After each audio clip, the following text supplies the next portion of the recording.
Have you heard about the new rules for renting in New South Wales?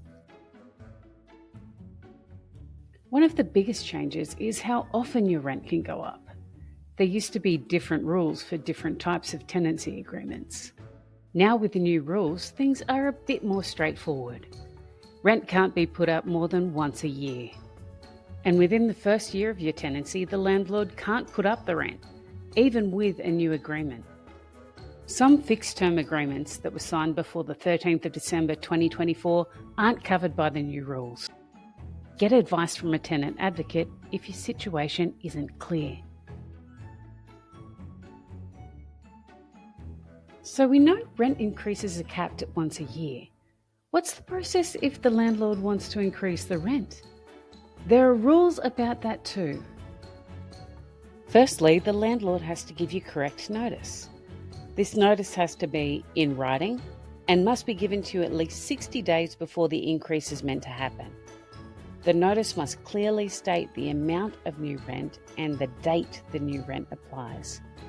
If it doesn't do these things, the notice is not valid. Get advice.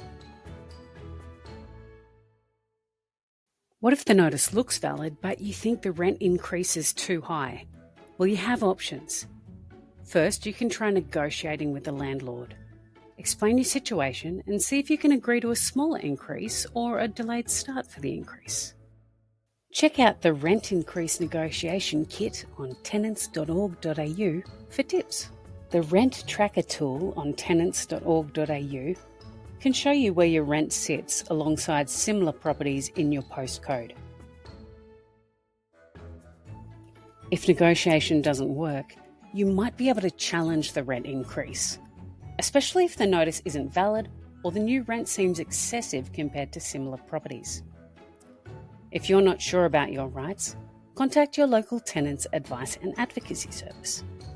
They provide free and confidential advice to tenants all over New South Wales.